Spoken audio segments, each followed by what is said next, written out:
नमस्कार, मैं हूं कुलदीप धुरिया। आप देख रहे हैं यूपी न्यूज 11। तो बात कर रहे हैं उत्तर प्रदेश के बुंदेलखंड की, जिस इस संक्रमण काल के दौरान अधिकांश राजनेता अपने अपने घरों में हैं। ऐसे में बुंदेलखंड की एक ऐसी शख्सियत जो लोगों के बीच जाकर उन्हें राहत बांटता नजर आ रहा है। आपको बता दें कि बुंदेलखंड बेहद पिछले स्तर के जनपदों का एक हिस्सा है, जो कि यहाँ के लोग हैं, जो अधिकांशता लोग प्रवासी दूसरे प्रांतों में जाकर मजदूरी कर अपना पेट पाल रहे हैं। ऐसे में इस संक्रमण काल में यह एक ऐसा शख्स है जो कि किसी राजनीतिक किसी टीवी स्क्रीन व चर्चे का मोहताज नहीं है, लेकिन इसके बावजूद भी अपनी जान की परवाह किए बिना यह शख्स लोगों के बीच में जाकर किस तरह से राहत बांटता नजर आ रहा है, तथा कोरोना योद्धाओं के रूप में भी सम्मानित लोगों को सैनिटाइजर व मास्क वितरित कर उनसे भी सामाजिक दूरी बनाए रखने की अपील की जा रही है।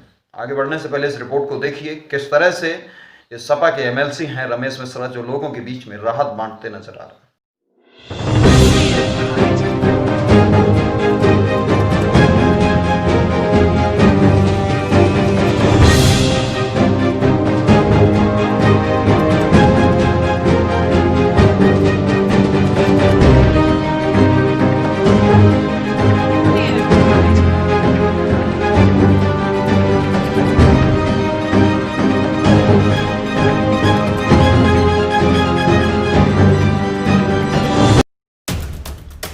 बुंदेलखंड के किसान व मजदूरों के सामने जब जब कोई आपदा आती है, तब तब यह राजनीतिक चेहरा लोगों के बीच मसीहा बनकर सामने आता है। यह चेहरा किसी चर्चा का मोहताज नहीं, बल्कि सभी के दिलों पर राज करने वाला है। यह हम सबके बीच रहने वाले सपा एमएलसी रमेश मिश्रा है, जो इस भीषण महामारी के दौरान जूझ रहे लोगों की मदद करने के लिए एकमात्र चेहरा ही है, जो लोगों के बीच जाकर उन्हें राहत बांटता नजर आ रहा है। इतना ही नहीं, आम जनमानस के साथ साथ कोरोना योद्धा के रूप में कहे जाने वाले लोगों को भी संक्रमण से बचाव के लिए उन्हें मास्क, सैनिटाइजर, दस्ताना आदि वितरित कर सामाजिक दूरी बनाए रखने की अपील कर रहे हैं। हमीरपुर जनपद के मौदा कस्बा स्थित नगर पालिका परिषद पर कोरोना योद्धाओं यानी सफाई कर्मचारियों के साथ साथ सभी कर्मचारियों को मास्क व सैनिटाइजर वितरित कर दूसरे प्रांतों से लौट रहे प्रवासी मजदूरों की स्थिति पर भी विचार विमर्श करते हुए सरकार को फेलियर बताया है। लोगों की माने तो बुंदेलखंड का यह एकमात्र राजनीतिक चेहरा है जो उनके हर सुख दुख के लिए खड़ा होता है। Bureau report, Hamirpur.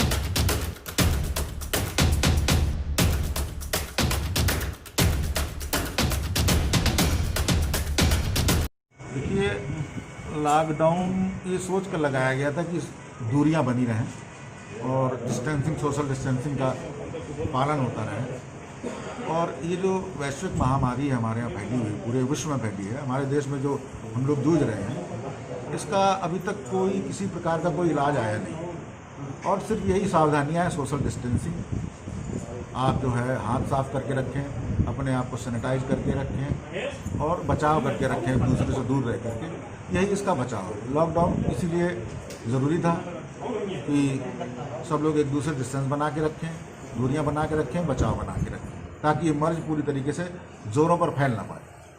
सर, ये प्रशासन ने जो सेंटर बनाए हुए थे, तो जब ज़रूरत इतनी नहीं थी, लेकिन अब जब ज़रूरत है तो अब उनको होम क्वारंटाइन के लिए भेजा जा रहा है। अब ये सरकार की पॉलिसी है। देखिए, सरकार क्या सोचती है, कई बार निर्णय बदलते हैं, फिर निर्णय दूसरे होते हैं, किस हिसाब से वो पॉलिसी कर रहे हैं। जब ज़रूरत थी तब हुआ नहीं, अब जब ज़रूरत नहीं तब हो रहा है। ये सरकार की पॉलिसी है। सरकार का मेरी समझ में तो मुझे नहीं समझ में आ रहा है कि ये निर्णय सही है। सर, इतनी भारी तादाद में मजदूरों का पलायन हुआ है और मजदूरों की स्थिति किसी से छुपी नहीं है, इसमें आप किसको फेलियर कह सकते हैं? क्या सरकार की नाकामी है ये? देखिए, मेरी जहाँ तक राय तो ये है व्यक्तिगत, कि अगर यही मजदूरों को लाना ही था तो ये निर्णय पहले लेना चाहिए और पूरी तरीके से सब खोल करके उनको चेतावनी के रूप में ये कहा जाता है कि आप इतने समय के अंदर अपने अपने घरों पर आ जाओ।